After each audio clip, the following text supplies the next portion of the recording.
Cuando le pregunté a Miguel por qué nadie me había avisado de su mudanza, mi nuera Nora respondió: no consideramos necesario informarle, usted ya vive solo. Unas semanas después, ella me llamó nerviosa, hablando de un mal contrato, y yo, tranquilo, simplemente respondí: ¿de verdad quiere que arregle esto ahora? Porque verá, hay cosas que uno no dice, verdades que uno guarda para sí mismo, no por orgullo sino por principio. Y ese día, parado en mi pequeño departamento de la colonia Roma en la Ciudad de México, el teléfono aún tibio contra mi oreja, comprendí que había llegado el momento de recordarles quién era realmente don Ricardo Mendoza. Me llamo Ricardo Mendoza, tengo 89 años, casi 90 si Dios quiere. Vivo solo desde la muerte de Guadalupe, mi esposa, hace ya 6 años. 6 años que han pasado como un suspiro de viento sobre la ciudad, a veces suave, a veces helado. Mi departamento se encuentra en el tercer piso de un edificio porfiriano que ha conocido revoluciones, temblores, crisis y modernizaciones. 3 habitaciones modestas pero limpias, ordenadas con ese olor a cera de abeja que a Guadalupe le encantaba y que yo sigo usando cada sábado por la mañana. Los muebles son antiguos, no por elección estética, sino porque han atravesado nuestra vida juntos y uno no desecha lo que tiene sentido. El sofá de terciopelo guinda donde nos sentábamos por las tardes, la mesa de nogal donde tomábamos nuestros alimentos, el escritorio donde escribía mis cartas a mano con una pluma Montblanc que me acompaña desde mis 40 años. Mi hijo Miguel tiene 52 años. Un hombre apuesto, alto, el cabello canoso como el mío lo era a su edad antes de volverse completamente blanco. Trabaja en sistemas informáticos, un campo que comprendo solo a medias, con palabras en inglés que se me escapan y conceptos que me habrían parecido ciencia ficción en mi juventud. Se casó con Nora hace 15 años. Nora, una mujer elegante, siempre bien vestida, siempre apurada, con esa mirada que calcula constantemente, que evalúa, que mide. Al principio me decía que era el estrés del trabajo, que manejaba una boutique de decoración en La Condesa, que eso demandaba energía. Guadalupe la entendió desde la primera cena. Ella ve a las personas como inversiones. Me había susurrado esa noche en nuestra cama, mientras yo le decía que tal vez exageraba. Guadalupe tenía ese don de leer las almas, algo que 40 años de matrimonio con un notario le había afinado aún más. Desde la muerte de mi esposa, mis relaciones con Miguel y Nora se fueron deteriorando progresivamente. Al principio fue sutil. Las visitas se espaciaban, las llamadas telefónicas se acortaban, las invitaciones a comidas familiares se hacían más escasas. Cuando hacía preguntas, me respondían con ya sabes, con el trabajo, o te llamamos la próxima semana, lo prometemos, promesas que nunca se concretaban. Luego comenzaron los comentarios, pequeñas púas lanzadas como piedras en el agua tranquila de un estanque, creando ondas que nunca desaparecían realmente. Papá, ¿no crees que este departamento es demasiado grande para ti solo? Papá, ¿estás seguro de poder manejar tus finanzas correctamente a tu edad? Papá, deberías pensar en darnos un poder notarial por si acaso. Yo no respondía, escuchaba, asentía con la cabeza, cambiaba de tema, porque en México, en mi generación, nos enseñaron que la dignidad se defiende primero con el silencio. Uno no grita, no se exalta, observa. Y yo observaba. Observaba cómo Nora miraba nuestro viejo buffet de caoba durante su última visita en marzo, evaluando mentalmente su valor en el mercado de antigüedades. Observaba cómo Miguel echaba vistazos a la biblioteca de Guadalupe, donde se alineaban las ediciones originales que habíamos coleccionado juntos durante décadas. Observaba cómo hablaban entre ellos en voz baja en la cocina, creyendo que mis oídos de viejo ya no captaban nada. La situación se deterioró verdaderamente hace 3 meses, en mayo. Había llamado a Miguel un martes por la noche, como lo hacía cada semana para saber de ellos. No hubo respuesta. Llamé al día siguiente. Buzón de voz. Al otro día, nada. Después de una semana, preocupado, me dirigí a su departamento en la Colonia del Valle. Tomé el Metrobús Línea 1 como de costumbre, apretando mi cartera de cuero gastada en el bolsillo. Cuando llegué frente al edificio, una mujer salía con una carriola. Le pregunté si conocía a la familia Mendoza del 4º piso. Me miró con sorpresa. Ay, señor, se fueron hace 2 semanas. Mudanza completa con un camión grande. Creo que se fueron hacia Coyoacán. Mi corazón se oprimió. No una tristeza excesiva, no, sino esa sensación particular que uno siente cuando una verdad que se negaba a ver finalmente lo golpea de lleno. Mi hijo se había mudado. Había dejado la del Valle por Coyoacán sin informarme, sin una llamada telefónica, sin una visita, sin siquiera una carta. Agradecí a la señora, regresé a la parada del Metrobús y volví a casa en un silencio que ni siquiera el ruido del motor lograba llenar. 2 días después, encontré su nueva dirección gracias a la guía en línea que me había mostrado la señora Campos, mi vecina del 2º piso, una antigua maestra que domina las tecnologías modernas mejor que yo. Marqué el número con mi viejo teléfono fijo de disco, escuchando cada clic con cierta aprensión. Nora contestó a la 3ª llamada. Su voz era fría, factual, como si hablara con un vendedor telefónico. Pregunté tan calmadamente como pude por qué nadie me había avisado de la mudanza. Hubo un silencio. Luego escuché a Miguel en el fondo preguntando, ¿quién es? Nora respondió, probablemente con la mano sobre el auricular, pero no lo suficiente como para que yo no escuchara. Es tu padre. Luego, dirigiéndose a mí con un desprendimiento que me heló, no consideramos necesario avisarte, Ricardo. Tú ya vives solo, tienes tus rutinas, y francamente ya no tenías realmente un lugar en nuestras decisiones.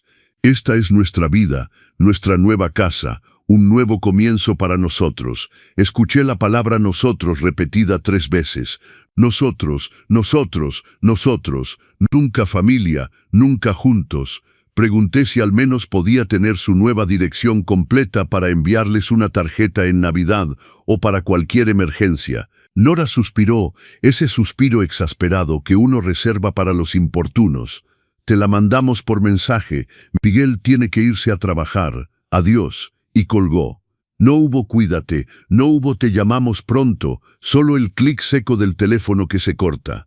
Me quedé ahí, parado en mi sala, el auricular todavía en la mano, mirando por la ventana los edificios de la Ciudad de México que se extendían bajo el sol de junio. Las campanas de la Catedral Metropolitana sonaban a lo lejos, marcando las 3 de la tarde. Colgué lentamente, me senté en el sillón de Guadalupe, ese donde le gustaba leer por las tardes, y cerré los ojos, no para llorar. No tenía ganas de llorar, sino para reflexionar, para organizar mis pensamientos como lo había hecho durante toda mi carrera, metódicamente, lógicamente, sin emoción excesiva, porque verán, hay algo que Miguel y Nora ignoran completamente, algo que nunca juzgué útil decirles, no por malicia, sino porque en mi generación uno no se jacta, no busca el reconocimiento. Nunca les hablé en detalle de mi carrera. Para ellos, yo era simplemente papá que trabajó en oficinas, un jubilado modesto con una pequeña pensión, viviendo sencillamente en su departamento capitalino. Veían mi ropa usada, mis hábitos económicos, mi negativa a comprar un automóvil o irme de vacaciones, y deducían lo que querían deducir. Pero la verdad, la verdadera, es que fui notario público durante 42 años. No un notario ordinario, no. Licenciado Ricardo Mendoza, socio principal de la Notaría Mendoza y Asociados, ubicada en el Centro Histórico, una de las más antiguas y respetadas de la Ciudad de México. Tramité sucesiones de familias industriales, ventas inmobiliarias de varios millones de pesos, contratos matrimoniales complejos, donaciones, testamentos de personalidades que ustedes conocerían si pronunciara sus nombres. Durante 4 décadas fui el guardián de los secretos familiares, el consejero de los poderosos, el que redactaba los documentos que sellaban destinos y protegían patrimonios. Aprendí a leer entre líneas, a detectar mentiras, a identificar a los manipuladores, a los aprovechados, a aquellos que veían a sus padres envejecientes como obstáculos en lugar de seres humanos. Vi hijos desheredar a sus padres, hijas saquear las cuentas de sus madres, cónyuges falsificar firmas. Impedí algunos de esos dramas, documenté otros para que se hiciera justicia. Y cada vez me decía, no mi familia, no Miguel. Lo crié con valores, respeto, honestidad. Guadalupe era menos optimista. Nunca se sabe realmente lo que el dinero revela en las personas, me repetía frecuentemente.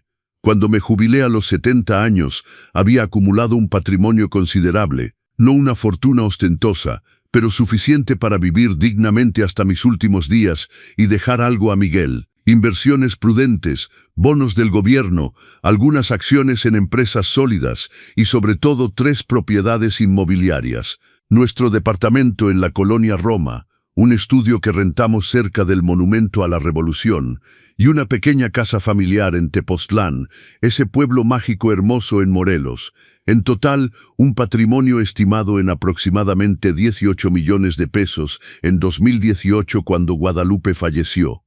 Hoy, con el aumento del valor inmobiliario en la Ciudad de México, probablemente cerca de 22 millones. Elegí no decirle nada a Miguel, vivir modestamente con mi pensión de retiro de 28,000 pesos al mes, continuar tomando el Metrobús, comprar mi ropa en el mercado de la Ciudadela, hacer mis compras en el Tianguis de la Roma. ¿Por qué? Para ver, para observar, para aplicar lo que había aprendido en 42 años de notario. La verdadera naturaleza de las personas solo se revela frente al dinero o frente a su ausencia supuesta. Quería saber si mi hijo me amaba por lo que era o por lo que pensaba poder heredar. Durante las 2 semanas que siguieron a esa llamada helada, continué mi rutina. Café en la fonda de Don Tomás a las 7 de la mañana, caminata por la Alameda Central cuando el clima lo permitía, comida en casa, siesta, lectura, cena ligera, luego la escritura de mis cartas. Todavía escribo a mano con mi Montblanc y tinta azul Pelican. A antiguos colegas, a amigos de la infancia dispersos por toda la República, a mi hermana Elena que vive en Veracruz.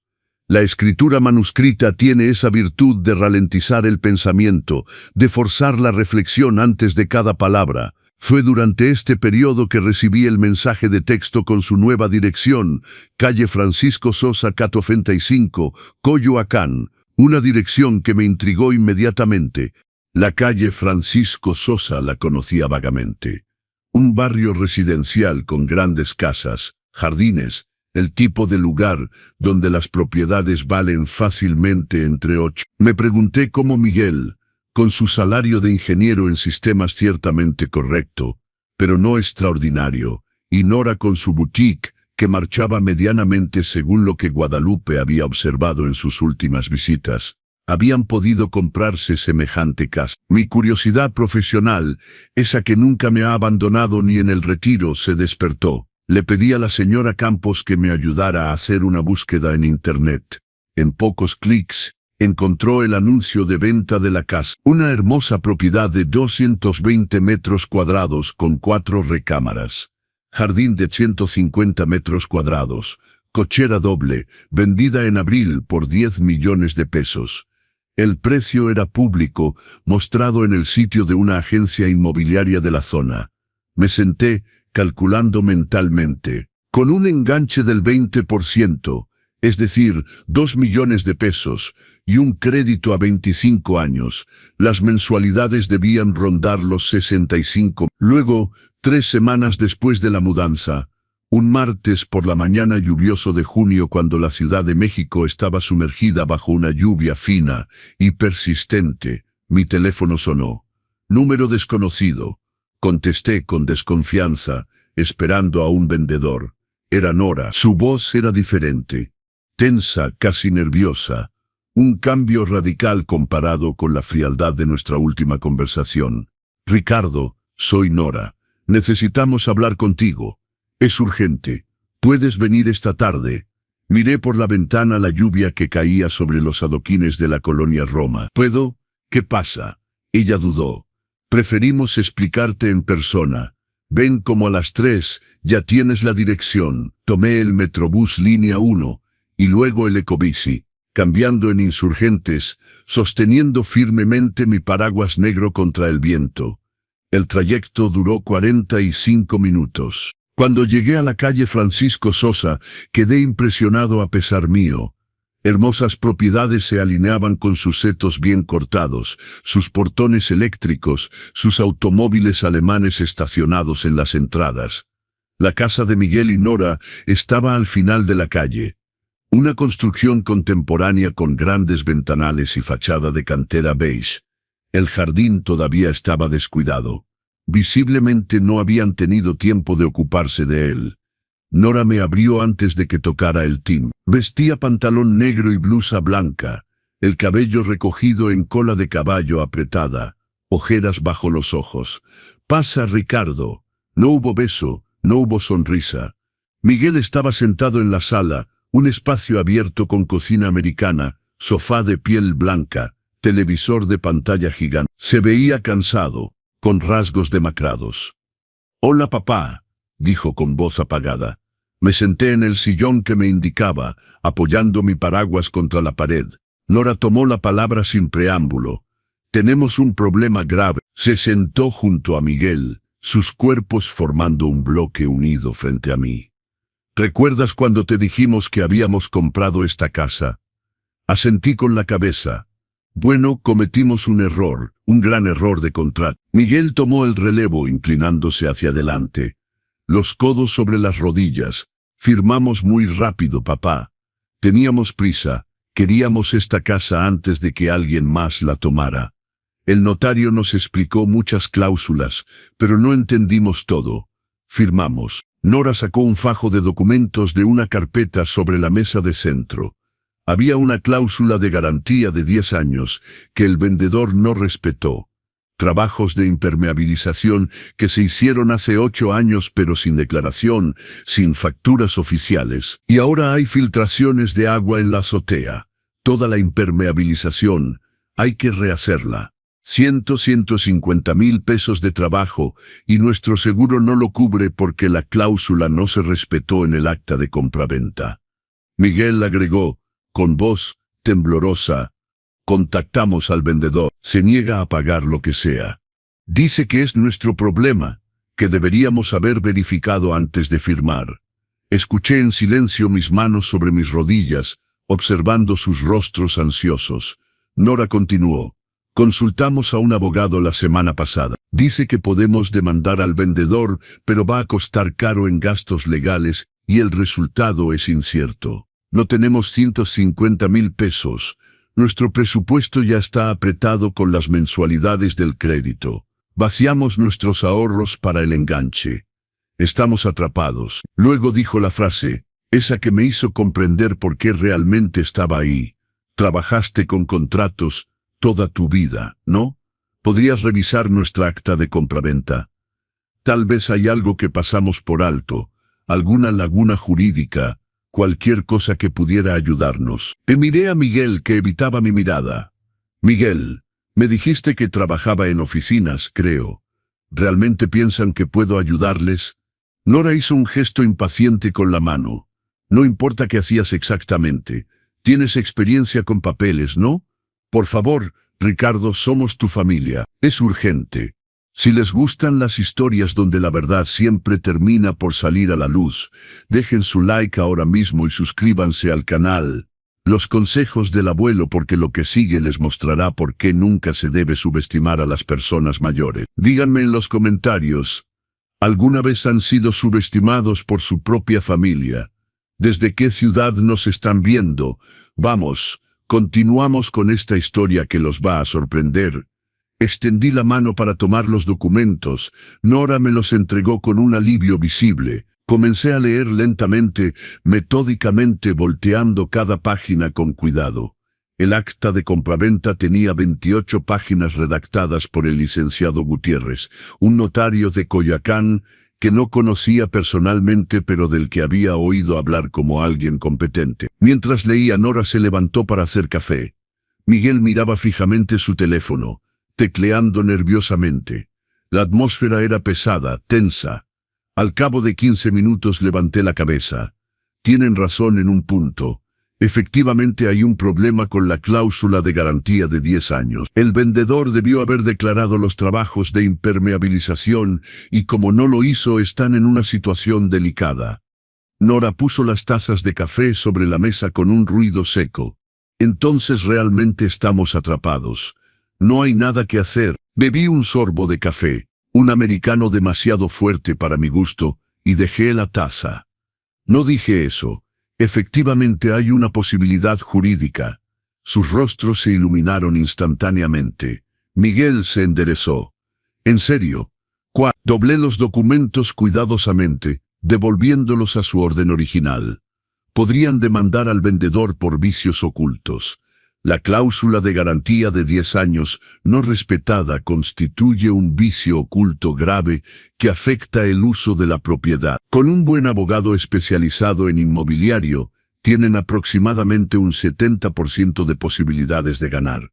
El tribunal podría obligar al vendedor a asumir los gastos de reparación o como mínimo a indemnizarlos parcialmente. Nora tomó mi brazo con premura. ¿Puedes ayudarnos a armar el caso? ¿Conoces abogados? ¿Puedes presentarnos con ellos? La miré largamente. Esta mujer que 3 semanas antes me había dicho que ya no tenía un lugar en sus decisiones, que mi vida ya no les concernía, me pedía ahora mi ayuda como si nada hubiera pasado. Retiré suavemente mi brazo. Podría sí. Conozco varios abogados excelentes en la Ciudad de México que tratan este tipo de asuntos. Miguel se inclinó hacia mí. Entonces, ¿lo vas a hacer? ¿Nos vas a ayudar, papá? Tomé otro sorbo de café, dejando que el silencio se instalara, sintiendo el peso de sus expectativas. Luego dije, muy calmadamente, muy pausadamente, ¿de verdad quieren que arregle esto ahora? Mi voz era neutra, sin enojo, sin reproche, solo una pregunta factual. Pero había algo en mi tono que hizo comprender a Miguel que no era una simple pregunta retórica. Nora no notó nada. Por supuesto que queremos que nos ayudes ahora. Es urgente, Ricardo, ya te lo dijimos. Cada día que pasa, el agua se filtra más. Si esperamos demasiado, los daños van a empeorar y las reparaciones van a costar aún más. Me levanté lentamente tomando mi paraguas. Voy a pensarlo. Déjenme unos días para estudiar el expediente y ver qué puedo hacer. Miguel se levantó también. Unos días, papá. Realmente no tenemos mucho tiempo. Puse mi mano sobre su hombro. Unos días, Miguel. Necesito tiempo. A mi edad, uno ya no se precipita como antes. Me fui bajo la lluvia que había redoblado su intensidad, caminando lentamente hacia la parada del Metrobús, sintiendo sus miradas inquietas desde la ventana de la sala. En el Metrobús que me llevaba de regreso a la colonia Roma, observé pasar los suburbios, las zonas comerciales, luego progresivamente los barrios antiguos que conocía de memoria. Mi mente trabajaba, analizando la situación con la metodología que 42 años como notario me habían inculcado. Me necesitaban. Después de haberme excluido, después de mudarse sin avisarme, después de haberme dicho que ya no tenía un lugar en su vida, descubrían súbitamente que el viejo padre inútil poseía tal vez competencias útiles. La ironía de la situación no se me escapaba, pero más profundamente algo me molestaba en su comportamiento. Ni una sola disculpa, ni una sola palabra de arrepentimiento por la forma en que me habían tratado, solo la urgencia de sus problemas, sus necesidades inmediatas. De vuelta en casa, preparé un té de manzanilla, me instalé en mi escritorio y abrí el cajón donde conservo mis documentos personales importantes. Allí había documentos que no había consultado desde hacía tiempo. Mi testamento redactado por mi antiguo socio, el licenciado Ramírez, hace 4 años mis escrituras de propiedad, mis estados de cuenta bancarios, mis contratos de seguro de vida. Saqué el testamento y lo releí atentamente. En su versión actual, Miguel heredaba todo: el departamento de la colonia Roma, el estudio cerca del Monumento a la Revolución, la casa de Tepoztlán, todas mis inversiones financieras, mis libros, mis muebles, absolutamente todo. Era lo que Guadalupe y yo habíamos decidido juntos en vida de mi esposa. Es nuestro único hijo. Es natural que herede todo, había dicho ella. No había cuestionado esta decisión después de su muerte, incluso cuando las relaciones con Miguel se tensaron. Pero ahí, con sus documentos desplegados frente a mí y su petición de ayuda formulada sin la menor empatía, me hacía preguntas. Pasé los 3 días siguientes profundizando mis investigaciones. Llamé al licenciado Morales, un antiguo colaborador, convertido en juez del Tribunal Superior de Justicia de la Ciudad de México, y le expuse el caso de manera anónima. Su respuesta confirmó mi análisis. El caso era ganable, pero necesitaba un buen abogado y aproximadamente 6 a 8 meses de procedimiento. Todo estimado entre 95.000 y 40.000 pesos de honorarios de abogado, reembolsables si el fallo era favorable, pero a desembolsar inmediatamente. El jueves, Nora volvió a llamar. Entonces, Ricardo, ¿ya pensaste? ¿Puedes ayudarnos o no? Su voz había vuelto a ser apremiante e impaciente. Respondí que efectivamente había estudiado su expediente en profundidad y que podía recomendarles un excelente abogado. Ella suspiró aliviada. Gracias a Dios. Danos su nombre y su número. Hice una pausa. Antes de eso me gustaría que platicáramos los tres tranquilamente. ¿Podrían venir a comer a mi casa el domingo? Prepararé un mole poblano como Guadalupe lo hacía. Hubo un silencio. El domingo, estamos algo ocupados el domingo, Ricardo. ¿No puedes simplemente darnos las coordenadas del abogado ahora? Me mantuve firme. Es importante para mí, Nora. Una comida en familia hace mucho tiempo. 1 hora o 2, no más. Después les daré toda la información que necesitan e incluso más. Escuché una conversación ahogada entre ella y Miguel. Luego respondió, está bien, el domingo al mediodía. Pero no podemos quedarnos mucho tiempo. Tenemos cosas que hacer por la tarde. El domingo llegó. Me levanté temprano e hice mis compras en el mercado de la Ciudadela, comprando los mejores ingredientes en mi puesto habitual con Doña Esperanza, chiles frescos, chocolate de Oaxaca, buen pan de pueblo. Pasé la mañana cocinando siguiendo las recetas que Guadalupe me había enseñado. El mole se cocía a fuego lento con canela y ajonjolí. El arroz rojo descansaba en la olla. Una tarta de cajeta se enfriaba en el alféizar de la ventana. El departamento olía bien, ese olor de comida familiar que me recordaba los domingos de antes. Miguel y Nora llegaron a las 12 en punto, subiendo los 3 pisos sin elevador con suspiros audibles. Nora llevaba un vestido de verano amarillo, Miguel una camisa guayabera azul marino. Entraron, recorrieron la sala con la mirada como si la vieran por primera vez desde hacía mucho tiempo, notando quizás los detalles que habían olvidado o nunca realmente observado. La vieja alfombra persa heredada de mis padres, los grabados enmarcados representando vistas del zócalo del siglo XIX, la colección de libros empastados en piel que cubrían toda la pared del fondo. «Huele bien», dijo Miguel, y probablemente era la frase más cálida que me había dirigido en meses. Los invité a sentarse a la mesa, una mesa que había puesto con cuidado. El mantel blanco bordado por Guadalupe, la vajilla de Talavera que habíamos recibido como regalo de bodas, las copas de cristal que solo sacábamos para las grandes ocasiones. Nora notó estos detalles. Vi su mirada detenerse en la vajilla, evaluando una vez más mentalmente su valor. Durante la comida hablamos de cosas banales, el clima que finalmente había mejorado después de estas semanas de lluvia, los trabajos en su nueva casa, aparte del problema de impermeabilización, el jardín que planeaban arreglar. Miguel me habló de su trabajo, de un proyecto de software importante que gestionaba, con términos técnicos que solo comprendía a medias.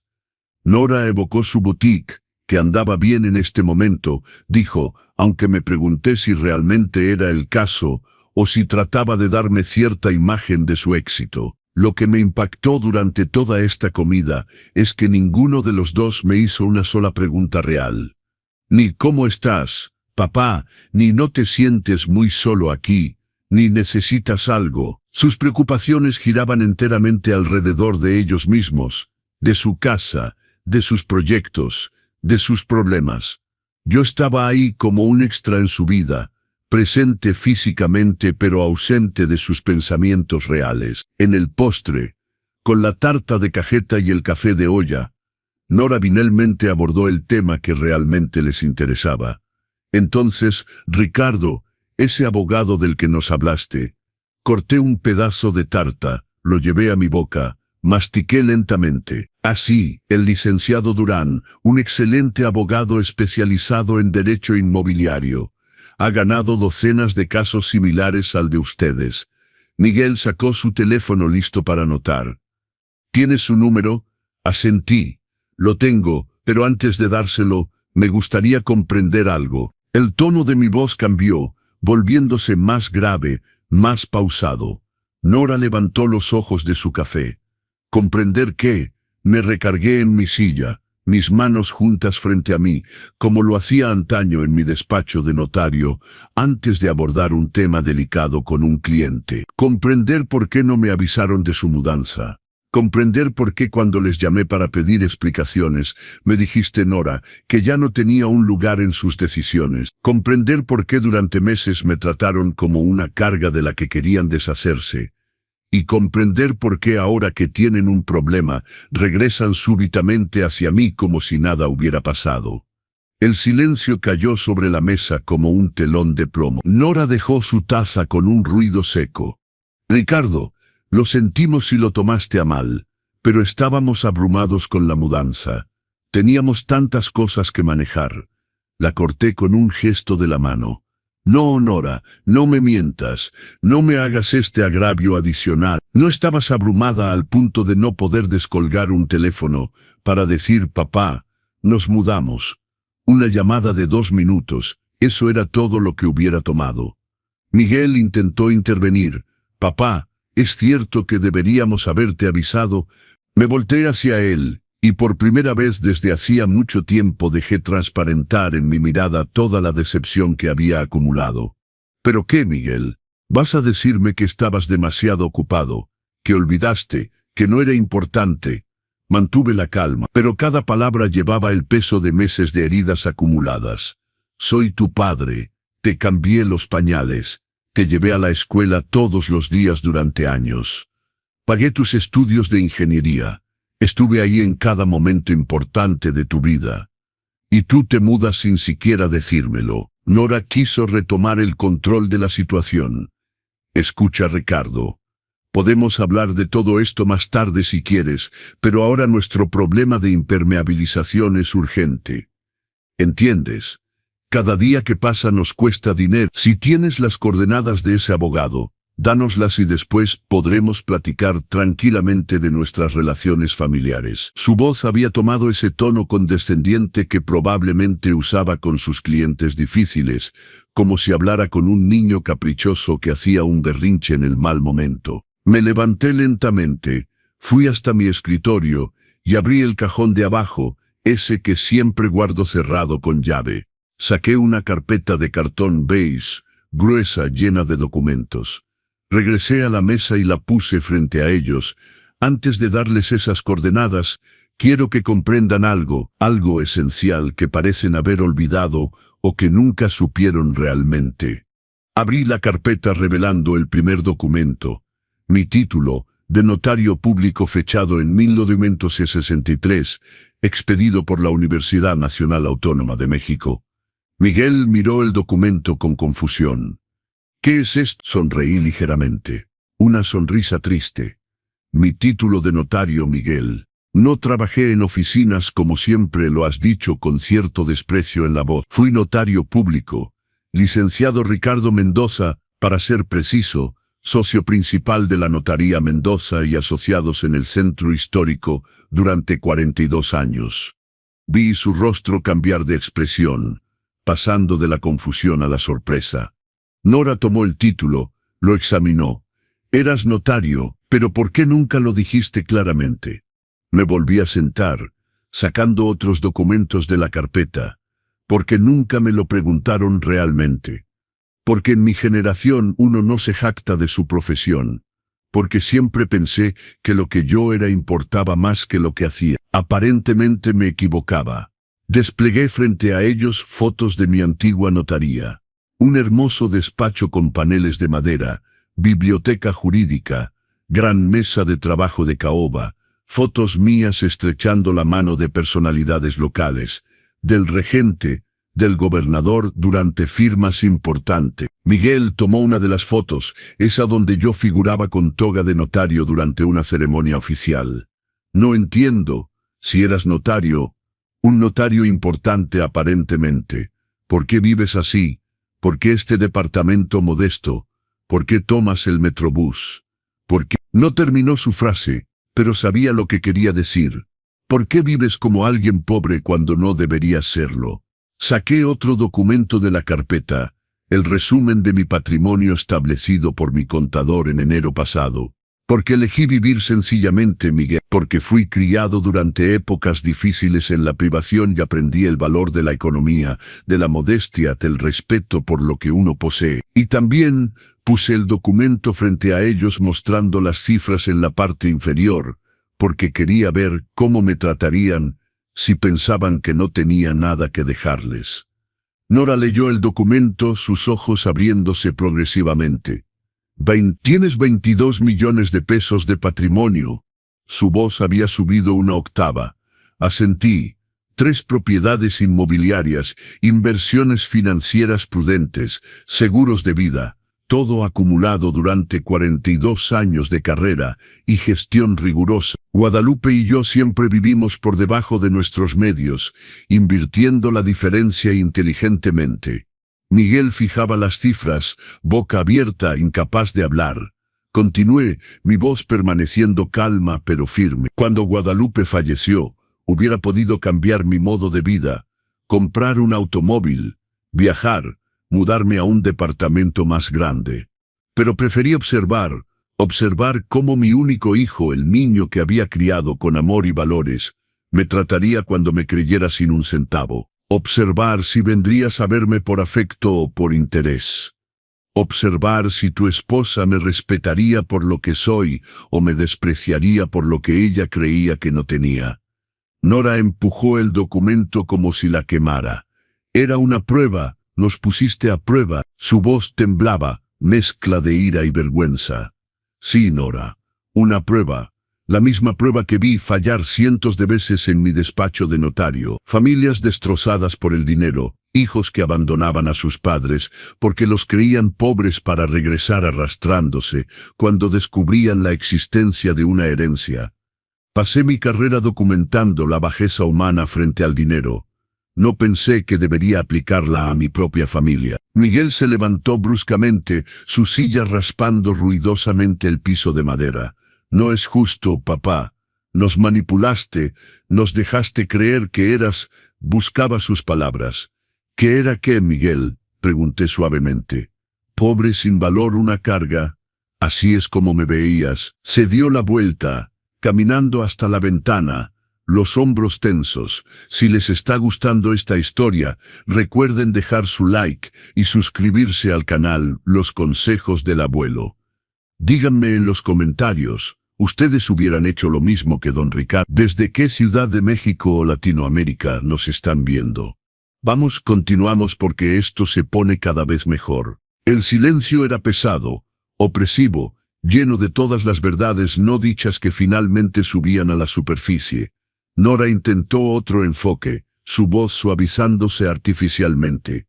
Ricardo, comprendo que te hayas podido sentir descuidado, pero debes comprender nuestro punto de vista también. Teníamos nuestras vidas, nuestras limitaciones, nuestras preocupaciones. No quisimos herirte.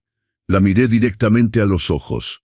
¿En serio? Cuando me dijiste que ya no tenía un lugar en sus decisiones, no fue a propósito. Cuando me colgaste después de darme 30 segundos de tu tiempo, no fue a propósito. Saqué otro documento de la carpeta. Este más reciente, impreso hace solo unos días. ¿Saben qué es esto? Sacudieron la cabeza. Es una estimación detallada de los gastos que su asunto de impermeabilización va a generar. Contacté a 3 abogados diferentes, 2 peritos en construcción y un antiguo juez especializado en litigios inmobiliarios. Su expediente es sólido. Tienen aproximadamente un 75% de posibilidades de ganar. Pero el proceso va a tomar entre 8 y 10 meses, costar aproximadamente 20,000 pesos de honorarios a desembolsar, más 35,000 pesos de peritaje. Si ganan, el vendedor deberá reembolsar todo más los... Si pierden, habrán gastado 185,000 pesos para nada, y deberán pagar los trabajos de todos modos. Miguel regresó hacia la mesa. ¿Hiciste todo eso? ¿Esas investigaciones? Asentí. Es mi profesión, Miguel. Bueno, Lo era. Analizar situaciones jurídicas complejas, evaluar los riesgos, aconsejar a los clientes. 42 años de experiencia no desaparecen con la jubilación. Saqué 3 tarjetas de presentación. Aquí están las coordenadas de 3 excelentes abogados en derecho inmobiliario. El primero, el licenciado Durán, es el más agresivo. Va a atacar fuerte y rápido. El segundo, el licenciado Estrada, prefiere la negociación y podría obtener un arreglo amistoso. El tercero, la licenciada Martínez, es una mujer brillante, muy meticulosa, que arma expedientes inatacables. A ustedes les toca elegir según su temperamento. Nora extendió la mano hacia las tarjetas, pero puse mi mano encima antes de que las tomara. Esperen, hay todavía algo que deben saber. Saqué el último documento de la carpeta. Mi testamento. Este es mi testamento actual, redactado en 2021, un año después de la muerte de Guadalupe.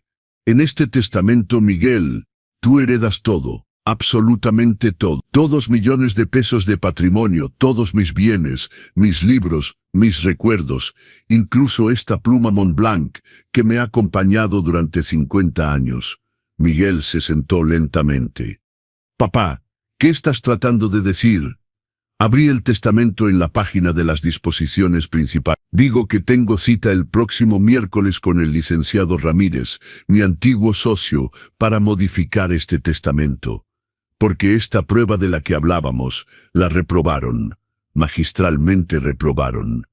Mi voz temblaba ligeramente ahora, la primera emoción real que dejaba transparentar. Durante 6 años desde la muerte de Guadalupe, esperé que vinieran a verme por afecto, no por obligación, que me llamaran para saber de mí, no para pedirme servicios, que me incluyeran en su vida, no que me toleraran en la periferia.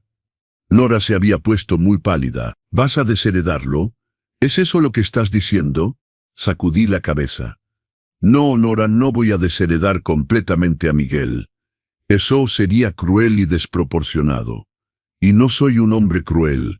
Pero voy a modificar sustancialmente mi testamento. El estudio cerca del monumento a la Revolución, que vale aproximadamente 3 millones de pesos, irá a la Asociación Hermanos de los Ancianos, que se ocupa de personas mayores en soledad.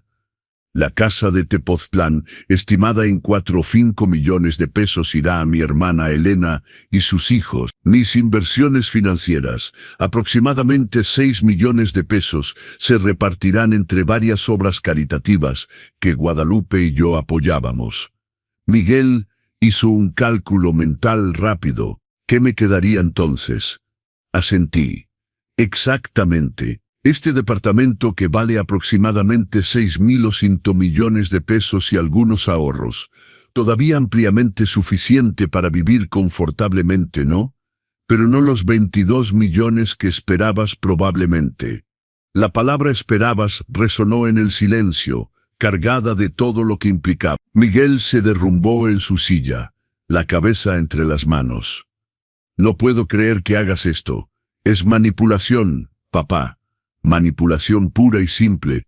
Sentí una ira fría subir en mí, una ira que no había sentido desde hacía mucho tiempo.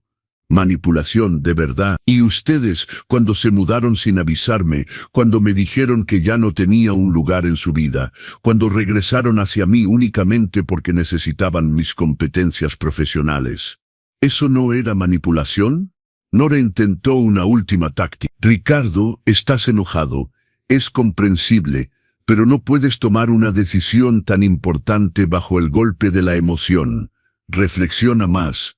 Piensa en tus nietos futuros, en la continuidad familiar. Ah, la corté. ¿Qué nietos, Nora?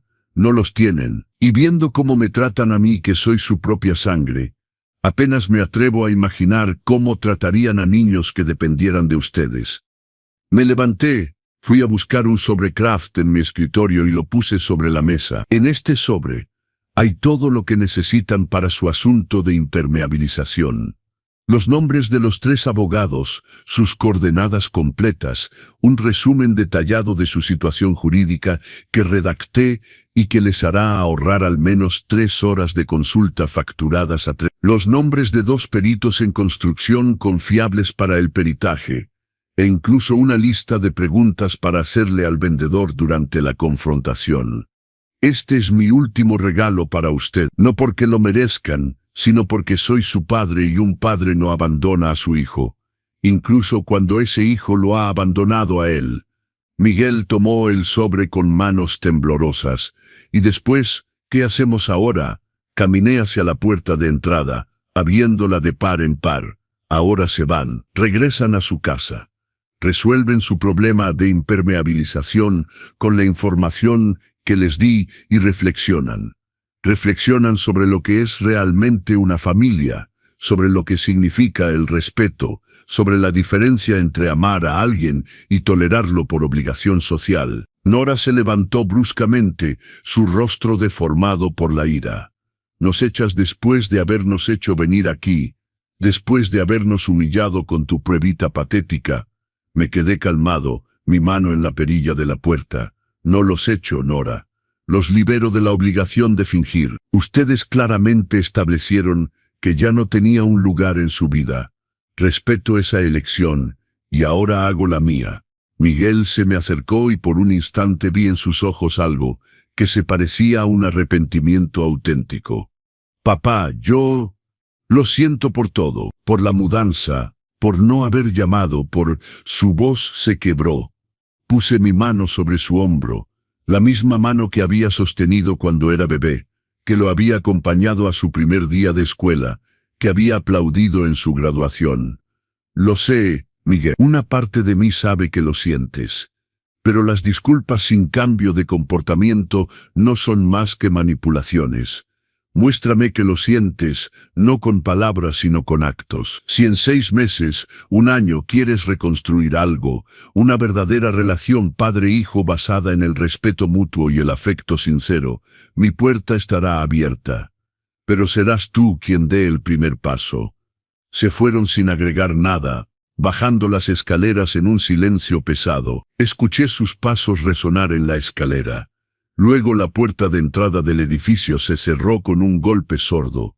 Me quedé en mi ventana, viéndolos caminar hacia su automóvil estacionado en la calle, Nora gesticulando con vehemencia, Miguel caminando con la cabeza baja. Subieron a su Volkswagen gris y se fueron desapareciendo en el tráfico dominical de la Ciudad de México. Regresé a la mesa y comencé a recoger los platos. El mole apenas había sido tocado. La tarta de cajeta estaba casi entera. Guardé las sobras en táperes, diciéndome que la señora Campos estaría contenta de tener una buena comida esta semana.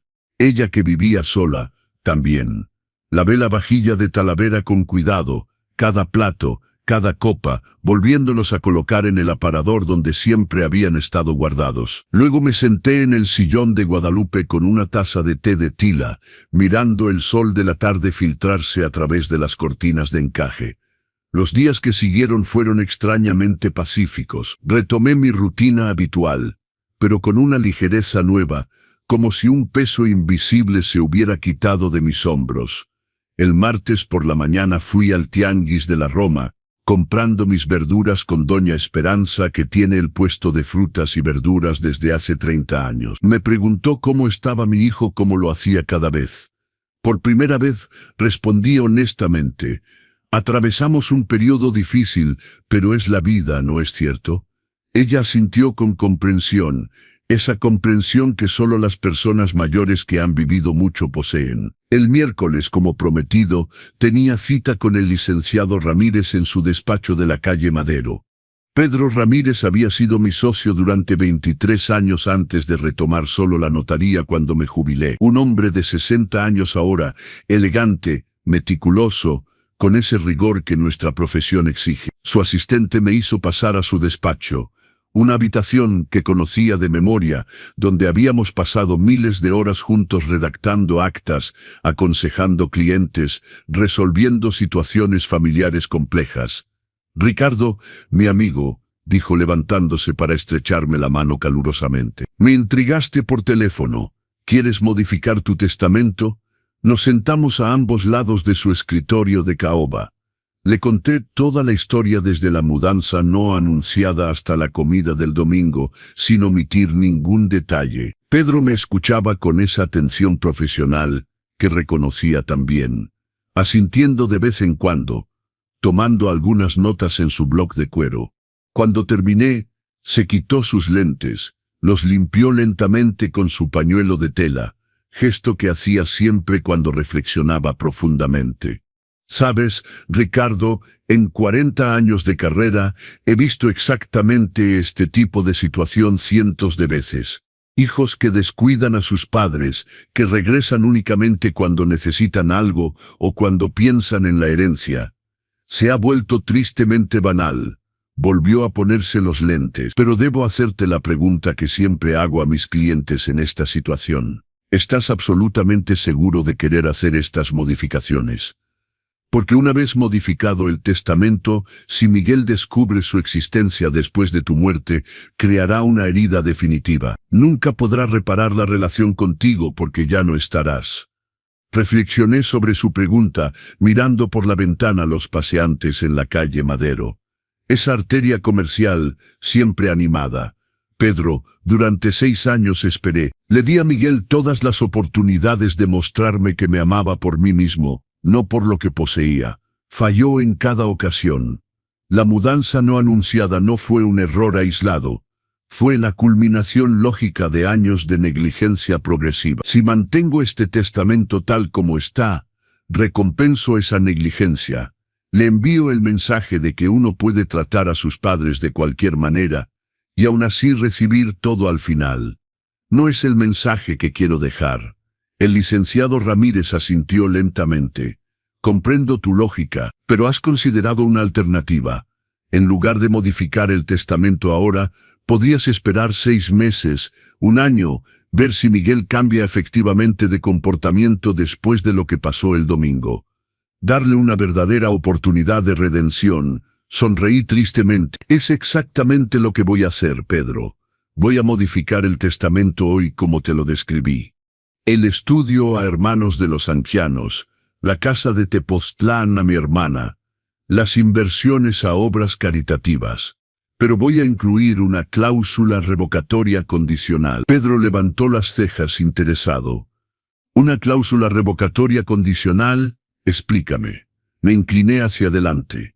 Si Miguel en el transcurso de los 12 meses siguientes a la firma de este testamento demuestra, mediante actos concretos y repetidos, que ha cambiado verdaderamente, que viene a verme regularmente no por interés, sino por afecto, que me incluye en su vida de manera auténtica, entonces revisaré este testamento y anularé sus modificaciones.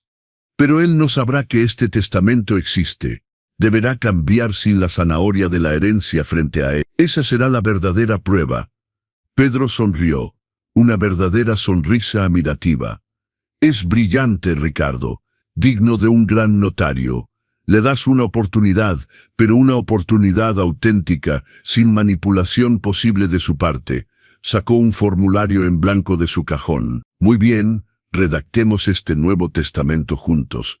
Como en los viejos tiempos, pasamos las 2 horas siguientes redactando meticulosamente cada cláusula, cada condición, cada disposición.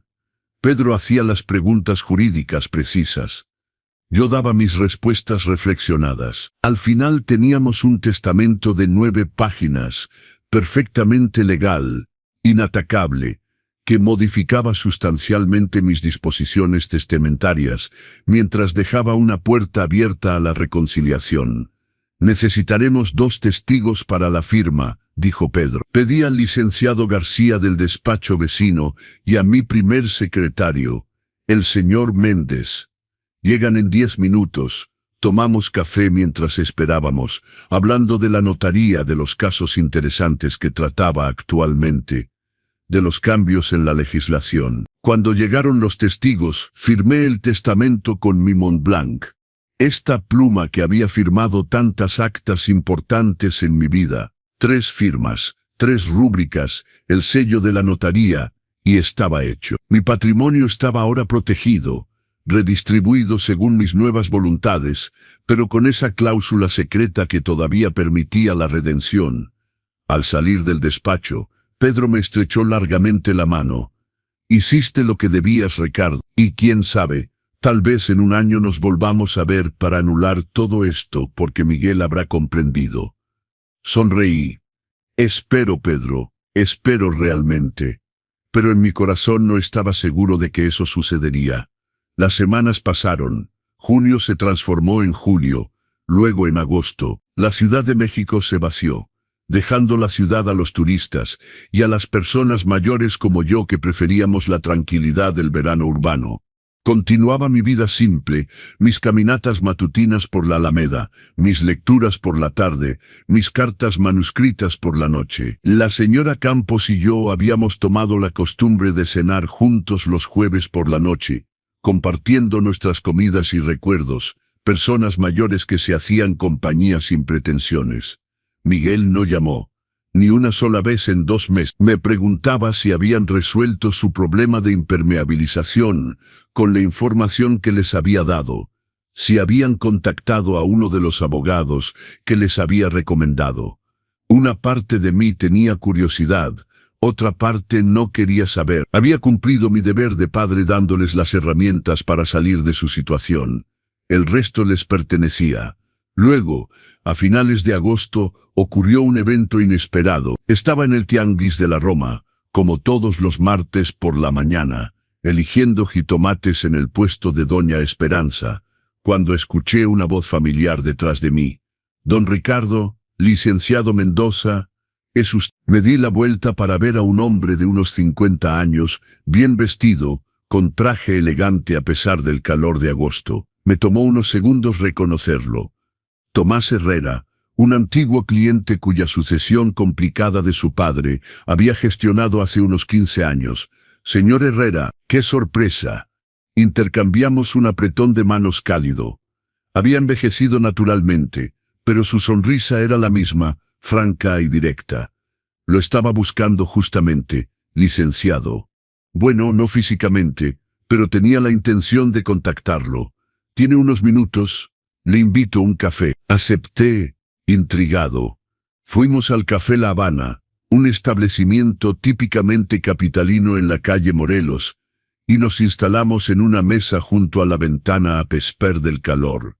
«Verá», comenzó Tomás después de que el mesero nos trajera nuestros cafés. «Ahora soy presidente de la Asociación Solidaridad Dignidad México, una organización que ayuda a personas mayores en dificultad o aisladas. Organizamos actividades, paseos, ayudamos con trámites administrativos, combatimos el aislamiento y actualmente buscamos voluntarios calificados para nuestro servicio de asesoría jurídica gratuita. Muchas personas mayores son estafadas, tienen problemas de sucesiones, tutelas, contratos abusivos. Cuando pensé en quién podría ayudarnos, su nombre me vino inmediatamente a la mente. Bebí un sorbo de café, sorprendido y conmovido. «¿Quiere que me convierta en voluntario para su asociación?» Tomás asintió con entusiasmo.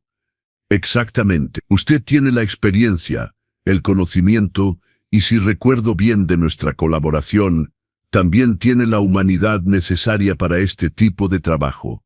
Serían algunas horas por semana según su disponibilidad, en nuestras oficinas cerca de la Alameda Central. Se reuniría con personas que necesitan consejos, les ayudaría a comprender sus derechos, a protegerse de abusos. Sería perfecto para esto». Debo confesar que la idea me sedujo inmediatamente. Desde mi jubilación, a pesar de mis rutinas tranquilizadoras, a veces me faltaba el sentimiento de utilidad, de servir para algo importante. Ayudar a mi propio hijo se había revelado decepcionante, pero ayudar a desconocidos que realmente lo necesitaban, personas en mi situación o peor, eso tenía sentido. «¿Cuándo podría comenzar?», pregunté. El rostro de Tomás se iluminó. «¿En serio? Acepta. Es maravilloso. Podría comenzar desde la próxima semana si quiere. Le haré visitar nuestras oficinas, le presentaré al equipo y estableceremos un calendario que le convenga». Y así fue como a principios de septiembre comencé una nueva fase de mi vida. Cada miércoles y viernes por la tarde me dirigía a las oficinas de Solidaridad Dignidad México, Un gran salón acondicionado con espacios de consulta privados, una biblioteca jurídica que yo mismo había ayudado a constituir donando varios de mis libros, y una sala común donde los beneficiarios podían reunirse alrededor de un café. Tenía mi propio pequeño despacho modesto pero funcional, con una placa temporal en la puerta, licenciado Ricardo Mendoza, asesoría jurídica.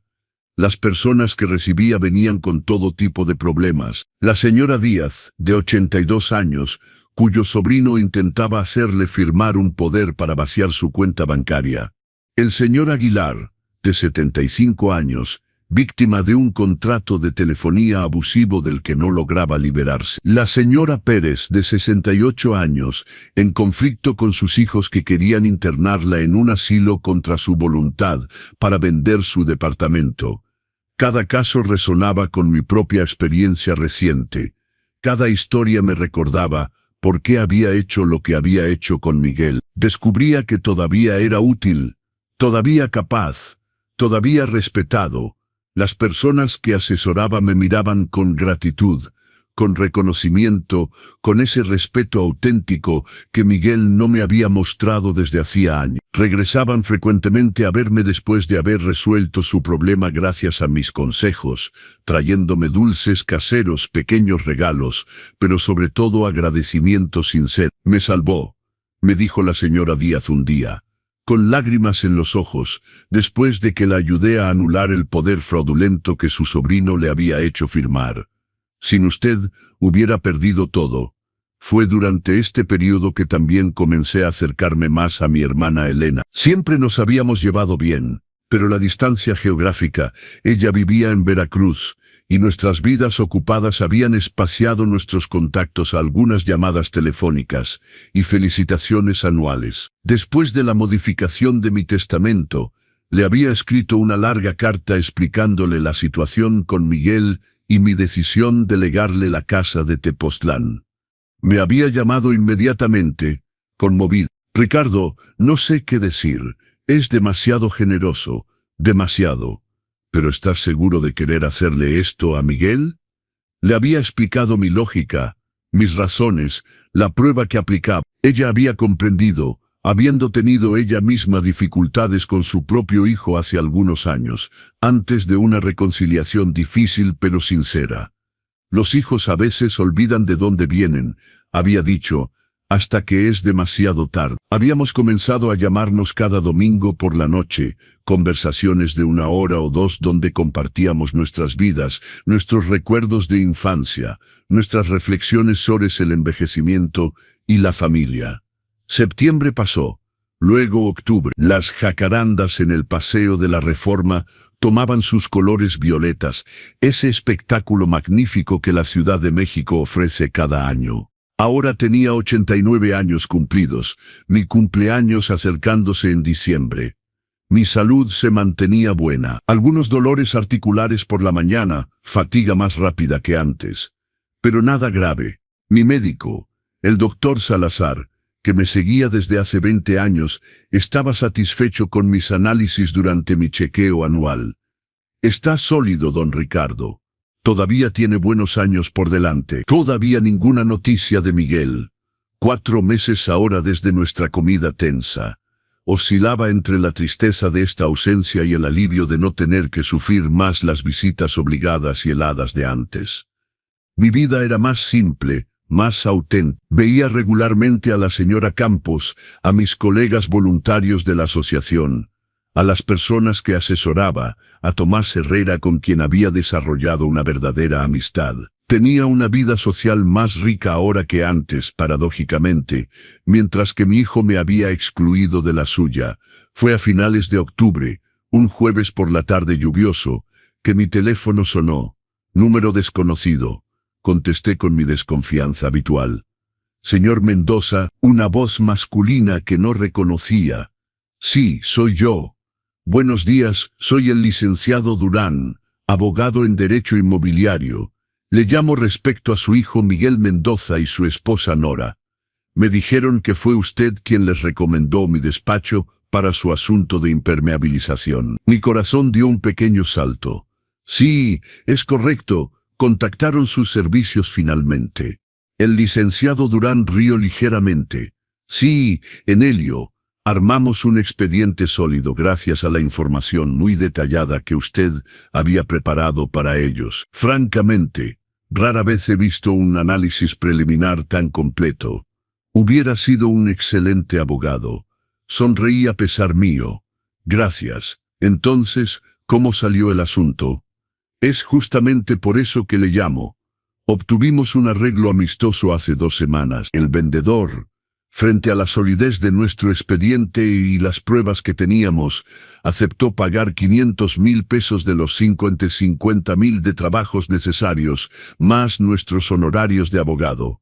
Es un excelente resultado. Su hijo y su nuera están muy satisfechos.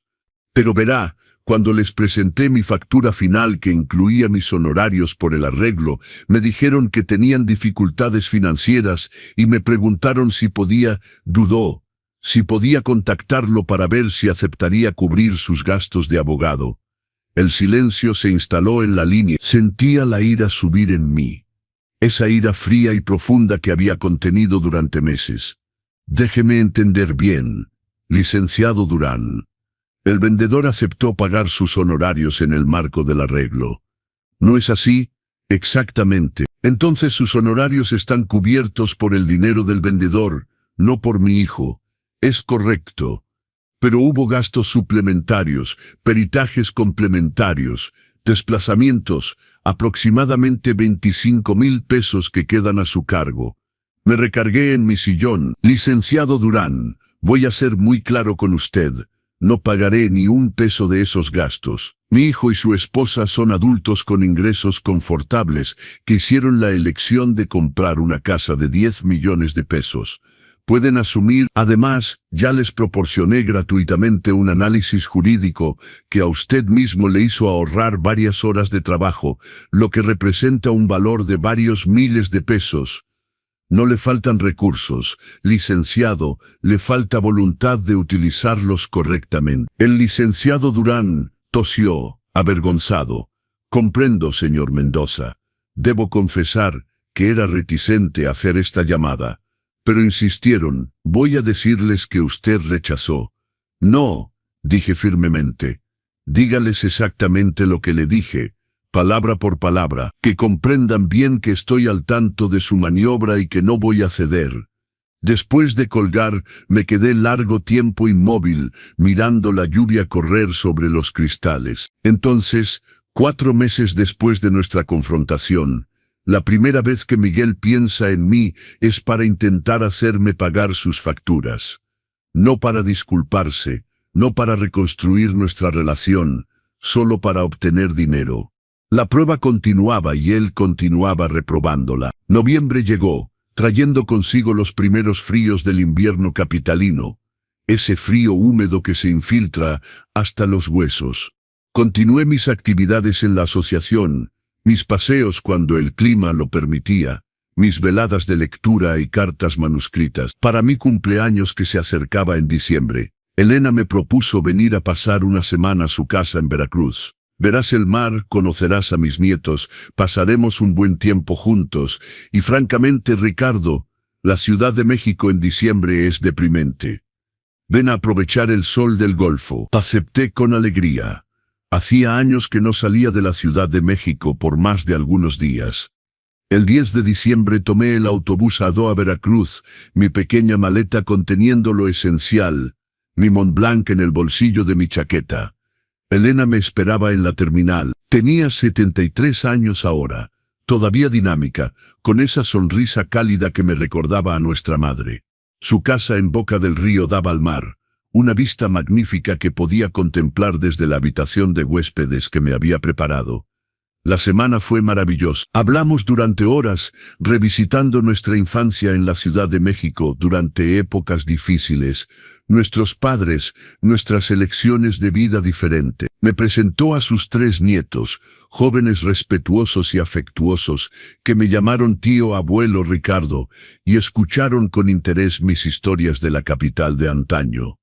Caminamos por el malecón, Comimos jaibas frescas en el mercado, visitamos el fuerte de San Juan de Ulúa. Era una vida diferente, más luminosa, menos solitaria. Una noche, mientras cenábamos en su terraza cubierta a pesar del fresco, envueltos en cobijas, Elena me hizo la pregunta que esperaba. ¿Noticias de Miguel? Sacudí la cabeza. Aparte de pedir a su abogado que me hiciera pagar sus facturas, no, ninguna. Ella suspiró. ¿Sabes? Mi Juan también tuvo su periodo difícil. Casi no me habló durante 2 años después de su divorcio. Me hacía responsable de no sé qué. Fue terrible, pero un día regresó. Lloró. Hablamos de verdad, y desde entonces hemos reconstruido algo sólido. Tal vez Miguel tenga ese clic también. Miré las luces del puerto centellear en la noche. Tal vez, o tal vez no, y comienzo a hacerme a esta idea. Elena, de que mi hijo tal vez nunca sea el hombre que esperaba que se convirtiera, que nuestra relación permanecerá rota hasta mi muerte. Es triste, por supuesto, pero también es liberador de cierta forma. Ya no espero nada, entonces ya no puedo decepcionarme. Ella puso su mano sobre la mía. No estás solo, Ricardo. Me tienes a mí, tienes a mis hijos y nietos que ya te adoran. Tienes a tus amigos en la Ciudad de México, tu trabajo en la asociación. Tienes una vida rica y llena de sentido. Tenía razón, a casi 90 años había descubierto que uno podía reconstruir una vida, crear nuevas conexiones, encontrar sentido en otro lugar que en la familia biológica. Era una lección valiosa, incluso si había llegado tarde. Regresé a la Ciudad de México el 18 de diciembre. Bronceado por el sol del Golfo, descansado, revitalizado. Mi cumpleaños número 90 caía el de 22 de diciembre.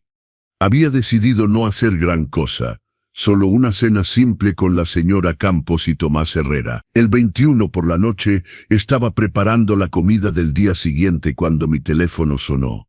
Número de Miguel. Fijé la pantalla durante 4 tonos, mi corazón latiendo más fuerte, preguntándome si debía contestar. Al 5º tono, contesté. Sí, mi voz era neutra, prudente. Papá, soy Miguel. Había algo diferente en su voz, una tensión, una emoción que no lograba identificar. Buenas noches, Miguel. ¿Qué puedo hacer por ti? Un silencio. Luego, yo quería desearte feliz cumpleaños. Mañana cumples 90 años, ¿no? Me sorprendió que lo recordara. En efecto, 90 años. Nuevo silencio. Papá, podría pasar a verte mañana durante el día. Me gustaría que platicáramos. Dudé. Una parte de mí quería rechazar, proteger la paz frágil que había construido. Otra parte, esa del padre que siempre amará a su hijo a pesar de todo. Quería aprovechar esta apertura posible. Ven a las 3. Tengo invitados para la cena, pero la tarde estoy libre. Al día siguiente, día de mi cumpleaños, me desperté con una aprensión inusual. Seguí mi rutina matutina, pero con una distracción constante, mi mente anticipando la visita de Miguel. A las 3 en punto, el timbre sonó. Abrí la puerta. Miguel estaba ahí, solo, sin Nor. Vestía un suéter oscuro, sostenía un ramo de flores blancas, tenía rasgos demacrados, los ojos con ojeras. Parecía haber envejecido 10 años en 5 meses. Hola papá, feliz cumpleaños. Me tendió las flores, alcatraces blancos, las flores favoritas de Guadalupe. Las tomé, me hice a un lado para dejarlo entrar. Subió las escaleras lentamente, como un condenado marchando hacia su juicio. En el departamento se sentó en el sofá. Yo tomé mi sillón habitual. Puse las flores sobre la mesa de centro entre nosotros. Viniste solo, constaté. Asintió con la cabeza. Nora y yo nos separamos. Bueno, en vías de separación. Se fue a vivir con su hermana a la Narvarte hace 3 semanas. No dije nada, esperando que continuara. Tomó una gran respiración. Después de tu comida en junio, nuestra relación se deterioró. Los problemas ya estaban ahí desde hacía mucho tiempo. Pero esta historia de impermeabilización y sobre todo tu reacción, cuando te pedimos ayuda, fue el detonante. Discutimos mucho. Ella me reprochaba tener un padre inútil y pobre que ni siquiera quería ayudarnos financieramente. Le dije que no eras pobre en absoluto, que solo habías elegido no ayudarnos porque te habíamos maltratado. Se frotó el rostro con las manos. No comprendía, o más bien comprendía demasiado bien. Se dio cuenta de que tenías dinero pero que no nos lo darías. Y eso la volvió loca. Comenzó a decirme que debía reconciliarme contigo. No porque fuera lo correcto, sino para que cambiaras tu testamento. Que debía jugar el papel del hijo arrepentido para recuperar la herencia. Sus ojos se llenaron de lágrimas. Y me di cuenta en ese momento de que durante todos estos años, Nora nunca se había preocupado realmente por ti. Que para ella solo eras una cartera potencial. Y que de cierta forma, yo había dejado que esa visión deteriorara nuestra relación. Escuché en silencio, sin expresión. Él continuó, las palabras saliendo ahora más rápidamente, como si necesitara decir todo antes de perder el valor. Pasé estos últimos 5 meses reflexionando, papá. Realmente reflexionando sobre en quién me había convertido, sobre cómo había tratado a mi propio padre. Me acordaba de cuando era pequeño, cómo me leías cuentos todas las noches, cómo me llevabas a conocer el Palacio de Bellas Artes, los domingos, cómo me ayudabas con mis tareas de matemáticas durante horas.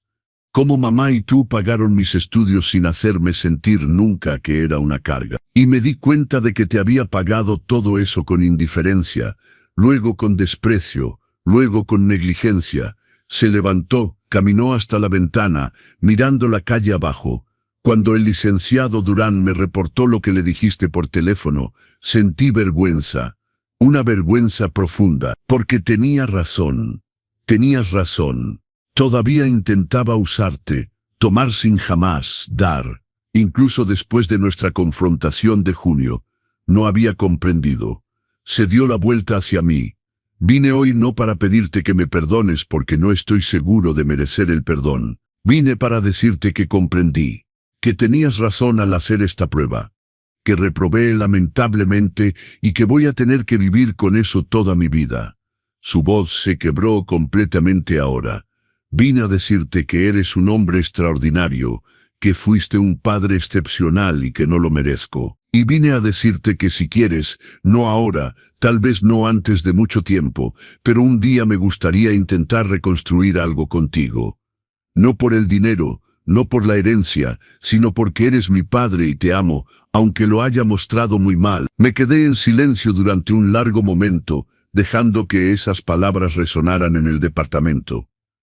A 90 años había aprendido que las palabras son fáciles, que es en los actos donde se revela la verdad. Pero también había aprendido que a veces hay que saber dar una oportunidad a la redención, que rechazar sistemáticamente el perdón conduce a la amargura y al arrepentimiento. Siéntate, Miguel. Se volvió a sentar, secándose las lágrimas con el dorso de su mano. Tienes razón en varios puntos. Actuaste mal. Me heriste profundamente. Y sí, reprobaste la prueba que te impuse. Pero también tienes razón cuando dices que comprendiste. Lo veo en tus ojos, lo escucho en tu voz. No es el mismo hombre que vino a verme en junio para obtener ayuda sin remordimientos. Hice una pausa, pero comprender es solo el primer paso, Miguel. Lo que cuenta ahora es lo que vas a hacer con esa comprensión. Asintió con vehemencia. Lo sé, papá. Sé que debo probarte que he cambiado. No con palabras sino con actos. Estoy listo para hacerlo, no importa el tiempo que tome. Me levanté, fui a buscar 2 vasos y una botella de tequila. Un Don Julio 1942 que guardaba para ocasiones especiales. Serví 2 medidas, le tendí una. A mis 90 años entonces, y a la posibilidad de una nueva relación entre nosotros, una relación construida sobre la honestidad y el respeto mutuo. Brindamos, bebimos en silencio, luego dije, Miguel, voy a decirte algo que no sabes. Modifiqué mi testamento en junio, ya no heredarás todo. Una parte sustancial de mi patrimonio irá a obras caritativas y a tu tía Elena. Vi su rostro palidecer, pero no protestó, no argumentó, solo asintió. Es lo que merezco, lo comprendo. Pero, continué, Este testamento contiene una cláusula que voy a revelarte ahora porque creo que eres sincero. Si en el transcurso de los próximos 12 meses demuestras mediante tus actos que has cambiado verdaderamente, que nuestra relación puede reconstruirse sobre bases sanas, entonces revisaré este testamento. No para devolverte todo necesariamente, pero para ajustar la repartición de manera más equitativa. Tienes un año para probarme que eres el hombre que espero que puedas ser. Sus ojos se agrandaron. ¿Me das otra oportunidad? Te doy la posibilidad de ganarte esa oportunidad, sí. Pero atención, Miguel, seré vigilante. No me dejaré manipular más. Si siento que estás jugando un papel, que estás fingiendo por el dinero, todo habrá terminado definitivamente. Lo que quiero es un hijo que me ame auténticamente, que venga a verme porque quiere y no porque debe. ¿Está claro? Cristalino, papá. Y te prometo, no te decepcionaré más. Hablamos todavía una hora, una verdadera conversación por primera vez desde hacía años. Me contó los detalles de su separación con Nora, sus cuestionamientos profesionales, su soledad en esa gran casa de Coyoacán. Yo le hablé de mi trabajo en la asociación, de mi semana en Veracruz, de mi nueva vida que había construido sin él. Cuando se fue hacia las 4:30, nos estrechamos la mano. Luego me besó en las mejillas, un gesto que no había hecho espontáneamente desde hacía al menos 10 años. Feliz cumpleaños, papá. Y gracias. Gracias por no haberme renegado completamente. Esa noche mi cena de cumpleaños con la señora Campos y Tomás Herrera fue alegre. Habían traído una hermosa gelatina de 3 leches con 90 velas que tuve que soplar en 3 veces, desencadenando risa. Tomás hizo un brindis a Ricardo, que a los 90 años nos prueba que uno siempre puede reinventarse, siempre ser útil, siempre hacer la diferencia en la vida de los demás. Bebimos champán, comimos, reímos, hablamos hasta pasada la medianoche. Los meses que siguieron fueron de cierta forma los más ricos de mi vida. Miguel cumplió su palabra. Venía a verme cada domingo, trayendo a veces pan dulce fresco de la Esperanza. Para el desayuno, a veces solo su presencia. Hablábamos de todo y de nada, de política, de literatura, de la Ciudad de México, de sus recuerdos de infancia. Me acompañó a la asociación varias veces, conociendo a las personas que ayudaba, comprendiendo finalmente verdaderamente lo que significaba ser útil a los demás, sin esperar retorno. En febrero me invitó a comer en un restaurante de cocina mexicana contemporánea. Pujol, con vistas sobre Polanco. Era su regalo, dijo, para compensar todas las comidas perdidas. Comimos lentamente, saboreando cada platillo, cada conversación. Me habló de su deseo de cambiar de carrera, de hacer algo más significativo, tal vez en el sector asociativo. Lo escuché, aconsejé, animé, reencontrando ese rol de padre que había creído perdido. En marzo me llevó a Tepoztlán, nuestra casa familiar que no había visitado desde la muerte de Guadalupe. Caminamos por las calles empedradas, comimos quesadillas en el mercado.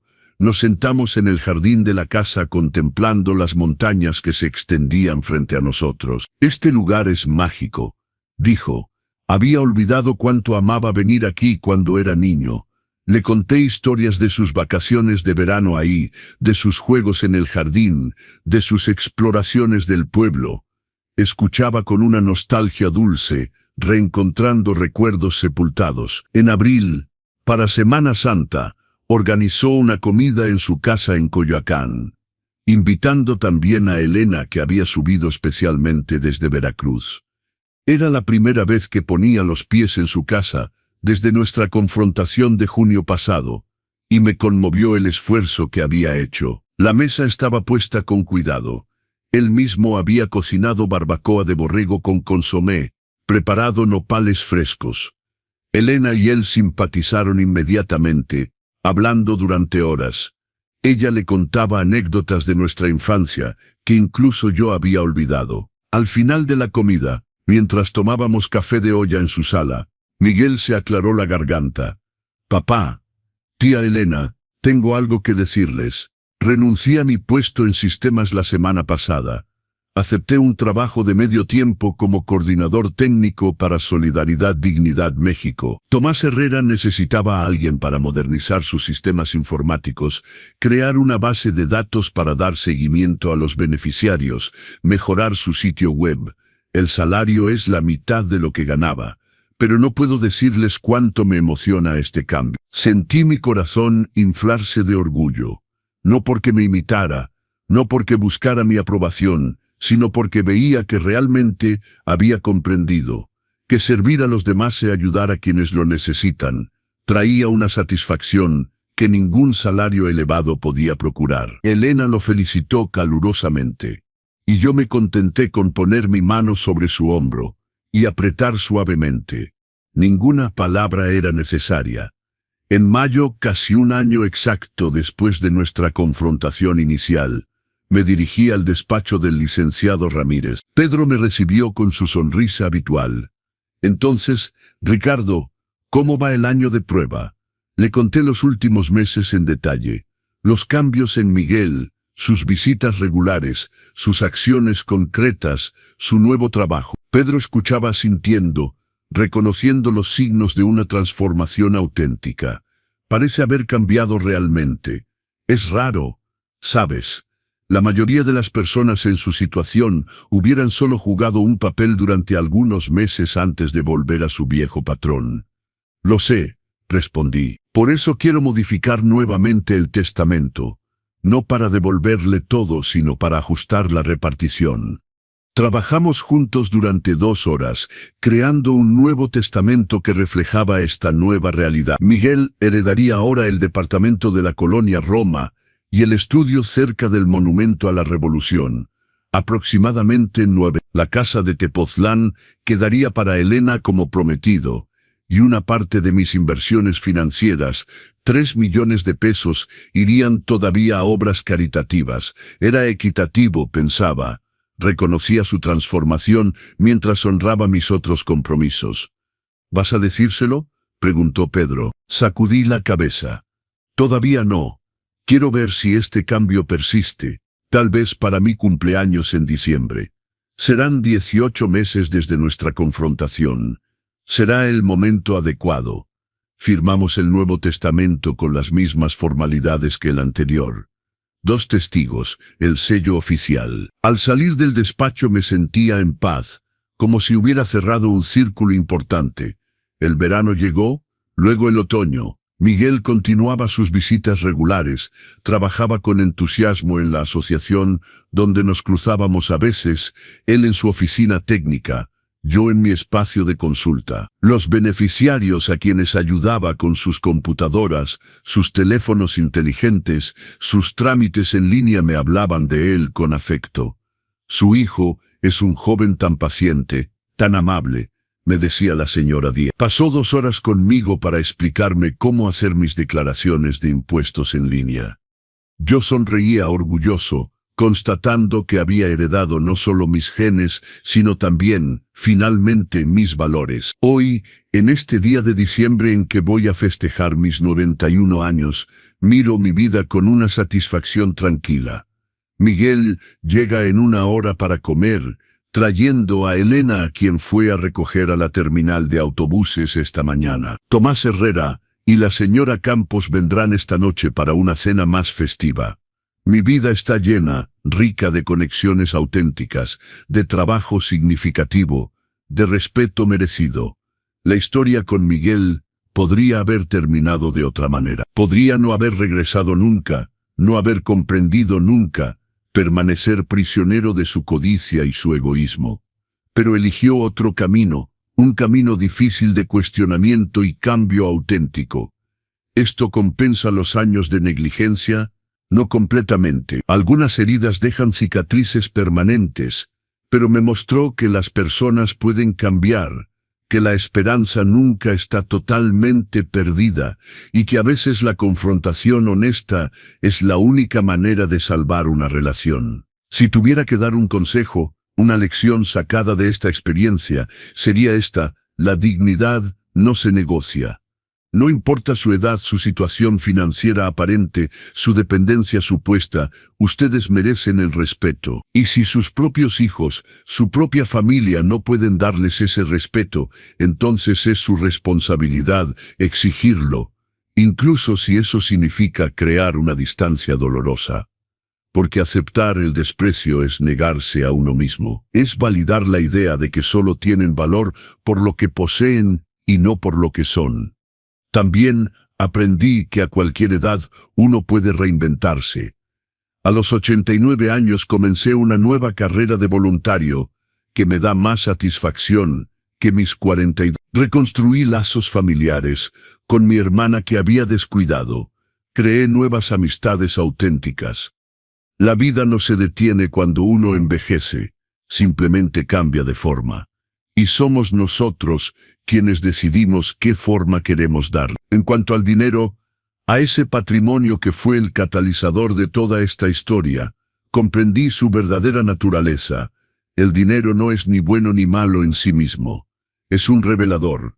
Revela quiénes somos realmente, lo que valoramos, cómo tratamos a los demás. Puede corromper a los débiles, pero también puede liberar a los fuertes, darles la capacidad de hacer el bien, de probar la sinceridad de su entorno, de protegerse de los depredadores. Mi patrimonio me permitió hacer esta prueba, descubrir la verdad, y finalmente forzar a mi hijo a confrontarse a sí mismo.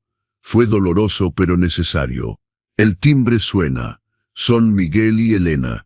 Me levanto de mi sillón, arreglo mi guayabera, verifico mi apariencia en el espejo del pasillo. Un anciano me mira.